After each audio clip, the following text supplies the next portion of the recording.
విజయ్తో కలిసేదెవరు? ఏ పార్టీకి దక్కని మెజారిటీ 108 స్థానాలతో అతిపెద్ద పార్టీగా టీవీకే. ప్రభుత్వం ఏర్పాటుకు మరో 10 సీట్లు అవసరం. ఇంకొక 10 సీట్లు కావాలి విజయ్కి. ఏం చేయాలా? 10 సీట్స్ కావాలా? 108 గెలిచిండు, 10 స్థానాలు కావాలి. ఎవరితో పొత్తు పెట్టుకునే అవకాశం ఉంది? ఇప్పుడు ఎన్డీఏతో పొత్తు పెట్టుకుంటాడా? బీజేపీతో వెళ్తాడా? తమిళనాడులో ఉన్న రాజకీయం, అక్కడ ఉన్న ఐడియాలజీ, అక్కడ ఉన్న విధానము, అక్కడ ద్రవిడ సిద్ధాంతము, లోకల్ ఐడియాలజీ అనేది చాలా గొప్పగా ఉంటుంది. ఇప్పుడు ఏఐడిఎంకే అండ్ డిఎంకే హిందీ భాష అని దేశం మీద, ఆ రాష్ట్రం మీద రుద్దడం అన్న దాని మీద పెద్ద పోరాటం జరిగింది. సో అక్కడ స్థానిక అంశాల మీద పెద్ద దాన్ని బేస్ చేసుకుని ఎలక్షన్స్ జరుగుతాయి అక్కడ. సో మరి టీవీకే విజయ్ ఆయన రాజకీయం స్టార్ట్ చేసినప్పటి నుంచి డిఎంకే నాకు ఎంత శత్రువో బీజేపీని కూడా అంతే శత్రువుగా చూపించే ప్రయత్నం చేసిండు. సో కాబట్టి ఆయన అన్నా డిఎంకేతో కూడిన బీజేపీ కూటమైన ఎన్డీఏతో కలిసి వెళ్ళడానికి ఇంట్రెస్ట్గా లేడు. మరి కాంగ్రెస్తో వెళ్ళే అవకాశం ఉందా? రాహుల్ గాంధీ స్టాలిన్కి ఫోన్ చేయడంతో పాటు నిన్న విజయ్తో కూడా మాట్లాడిండు. అండ్ ఇంకా కొన్ని చిన్న చితక పార్టీలు ఉన్నాయి. ఇప్పుడు డిఎంకేతో కలిసి పనిచేస్తున్న వీసీకే అనే పార్టీ ఉంది. వీసీకే పార్టీ 2 స్థానాలు గెలిచింది. మరి వీసీకే పార్టీ డిఎంకేని కాదని వచ్చి మళ్ళీ టీవీకేతో పొత్తు పెట్టుకుంటుందా? ఇంకా 10 సీట్లు కావాలి. సిపిఐ, సిపిఎం కూడా 2 స్థానాలు ఏమో గెలిచినట్టున్నాయి. కాంగ్రెస్ 5 స్థానాలు ఉన్నాయి. ఇగో టీవీకే 108, డిఎంకే ప్లస్. డిఎంకే కూటమిలో 59 డిఎంకే గెలిచింది, కాంగ్రెస్ 5 గెలిచింది, ఐయుఎంఎల్ 2 గెలిచింది, సిపిఐ 2 గెలిచింది, సిపిఎం 2 గెలిచినాయి, వీసీకే 2 గెలిచింది, డిఎండికే 1 గెలిచింది. సో టోటల్ కూటమితో పొత్తు పెట్టుకునే అవకాశం మళ్ళీ లేదు. ఎందుకంటే ఆయన డిఎంకే ఉంది ఇందులో. డిఎంకే బద్ద శత్రువు పార్టీ కింద ఆయన చెప్పేసిండు ఆల్రెడీ. సో కాబట్టి డిఎంకే అక్కడ ప్రధాన ప్రతిపక్ష పాత్ర ఇప్పుడు. సో కాబట్టి డిఎంకే 59 స్థానాలు ఉన్న డిఎంకే టీవీకేకి మద్దతు ఎట్లాగో ఇవ్వదు. ఇస్తే ఎవరు ఇవ్వాలి? ఇండియా కూటమిలో ఉన్న కాంగ్రెస్ 5, ఐఎంయుఎల్ 2, 7, సిపిఐ 2, 9, సిపిఎం 2, వీసీకే 2. దాదాపుగా 10-12 స్థానాలు ఉన్నాయి. సో కాబట్టి వీళ్ళ సపోర్ట్ మొత్తం దొరికితే అవకాశం ఉంది. వితౌట్ కాంగ్రెస్ ఏమైనా ఛాన్స్ ఉందా? వితౌట్ కాంగ్రెస్ 2, 2, 4, 6, 7, 8, 9 అవుతుంది. అట్లా కూడా కొంత ఇబ్బంది. సో కాబట్టి విత్ కాంగ్రెస్తో కూడిన మిగతా డిఎంకే కాని పార్టీలన్నీ టీవీకేకి ఏమైనా మద్దతు ఇస్తే ఆయన ముఖ్యమంత్రి అయ్యే అవకాశం ఉంది. లేదు అన్నా DMK 47, PMK 4, BJP 1, AMMK 1. So మరి ఆ కూటమితో వెళ్ళే అవకాశం ఉందా? అవకాశాలు తక్కువగా కనబడుతున్నాయి. తమిళ ఓటర్లు కొంత అస్పష్టమైన తీర్పిచ్చినా టీవీకే అధినేత విజయ్ మాత్రం తన విజిల్ మోత గట్టిగానే మోగించారు. ఒంటరిగా బరిలోకి దిగిన టీవీకే మొత్తం 234 స్థానాలకు గాను 108 చోట్ల విజయం సాధించి అతిపెద్ద పార్టీగా నిలిచింది. ప్రభుత్వ ఏర్పాటుకు కావలసిన 118 సీట్లకు 10 స్థానాల దూరంలో ఆగింది. 2 ఏళ్ల క్రితం ఏర్పడిన టీవీకే తన తొలి ఎన్నికలోనే చరిత్ర సృష్టించేంత విజయాన్ని మూటగట్టుకుంది. డిఎంకే, అన్నా డిఎంకే కూటముల్లో మహామహుల్ని సైతం ఓడించింది. ఓడిన ప్రముఖుల్లో ముఖ్యమంత్రి స్టాలిన్, మరో 16 మంది మంత్రులు సైతం ఉన్నారు. మరెందరో ఇతర దిగ్గజ నాయకులు కూడా ఓటమి పాలయ్యారు. ఈ విజయ పరంపరలో టీవీకే అధినేత విజయ్ తాను పోటీ చేసిన పెరంబూర్, తిరుచి, ఈస్ట్ స్థానాల్లో విజయ ఢంకా మోగించారు. పార్టీలో కీలకంగా ఉన్న హై లెవెల్ అడ్మినిస్ట్రేటివ్ కమిటీ ప్రధాన సమన్వయకర్త సెంగొట్లయన్ విజయం సాధించారు. తమిళనాడులోని 234 అసెంబ్లీ స్థానాలకు 4023 మంది అభ్యర్థులు పోటీ పడ్డారు. ప్రధానంగా డిఎంకే, అన్నా డిఎంకే కూటములు పరాజయం పాలయ్యాయి. డిఎంకే కూటమి 73 సీట్లతో 2వ స్థానంతో సరిపెట్టుకోగా అన్నా డిఎంకే 53 సీట్లతో 3వ స్థానానికి దిగజారింది. ఇట్లా విజృంభించింది. ఆయన ఒక్క విజిల్ వేస్తే మొత్తం పార్టీలన్నీ ఇగో కొట్టకపోయినట్టు. ఇదొక ఏఐ ఫోటోను మనం చూడొచ్చు.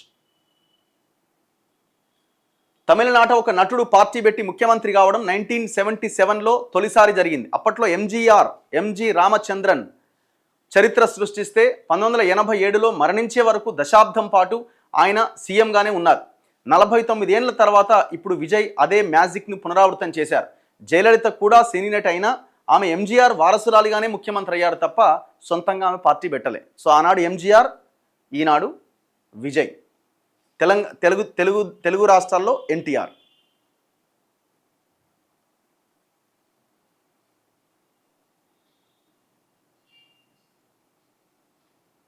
ఇక విజయ్ ప్రకటించిన 234 మంది అభ్యర్థుల్లో 10 నుంచి 12 మందే జనానికి తెలుసట. మిగతా వారంతా కొత్తోళ్ళే. డ్రైవర్ కొడుకు ఇచ్చిండు, వాళ్ళకి వీళ్ళకి ఇచ్చిండు.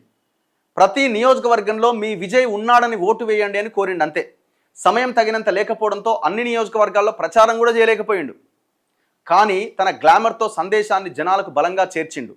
ఇందుకు సామాజిక మాధ్యమాలు యువతను ఆయుధంగా మలుచుకున్నాడు. సభలు ఏర్పాటు చేసిన చోట్ల భారీ ఎత్తున జన సమీకరణ జరిగింది. ప్రచారంలో ఆయన డైలాగులు బాగా పేలినాయి. నేను మీ విజయ్ని, వస్తున్నా, వేచి ఉండండి, చారిత్రక విజయం తిరిగి రాబోతున్నది, మీరుంటేనే నేను, లేకపోతే నేను లేను, ఇలాంటి డైలాగులతో ఆకట్టుకునేవారు. ప్రజల్ని గుండెల్లో పెట్టుకొని చూసుకుంటారని చెప్పేవారు. సో ఇది ఎట్లా సాధ్యమైందంటే యూత్, సోషల్ మీడియా. సింపుల్. ఇక తమిళనాడులో విజిల్ మోత మోగించిన విజయ్ పార్టీ టీవీకే ప్రభుత్వం ఏర్పాటుకు అవసరమైన మ్యాజిక్ ఫిగర్ 118 సీట్లు సాధించలేకపోయింది. 108 స్థానాలతో అతిపెద్ద పార్టీగా అవతరించింది. ప్రభుత్వం ఏర్పాటు చేయాలంటే మరో 10 మంది ఎమ్మెల్యేల మద్దతు కావాలి. ఆ 10 మంది ఎవరు, ఏ కూటమి నుంచి వస్తారనేది పెద్ద ప్రశ్నగా మిగిలింది. బీజేపీ, డిఎంకేలను విజయ్ సూటిగా విమర్శించారు. మరి ఇప్పుడు ఈ రెండు పార్టీల్లో ఒకదాని సాయం కోరుతారా, ఈ రెండూ కాకుండా ఇతర పార్టీల సహాయాన్ని తీసుకుంటారా అనేది ఉత్కంఠగా మారింది. కాంగ్రెస్ నుంచి సానుకూల స్పందన.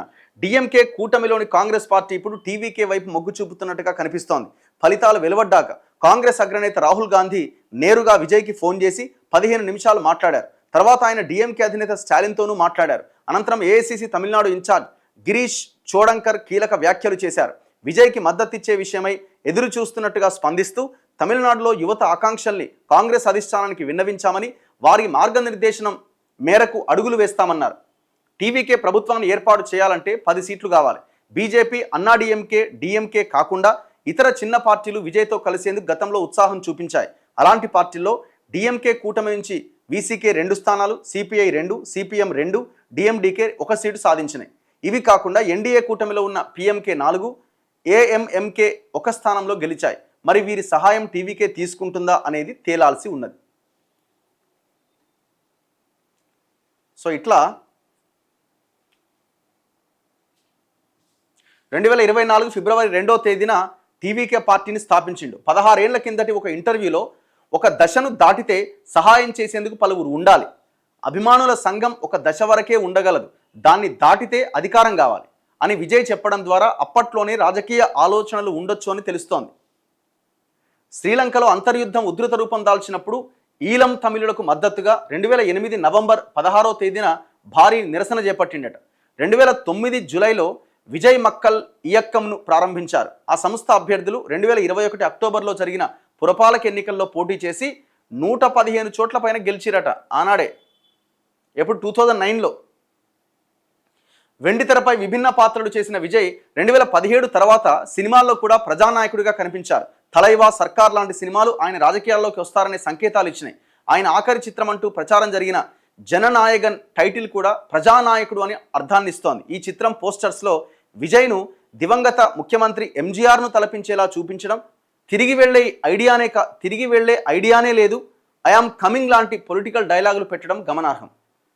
ఇట్లా తను పాలిటిక్స్ అధికారంలోకి రావాలి, ముఖ్యమంత్రి కావాలన్న ఆలోచన బలంగా ఉందన్నది ముందు నుంచి కనబడ్డది. మొత్తానికి ముఖ్యమంత్రి కాబోతున్నాడు.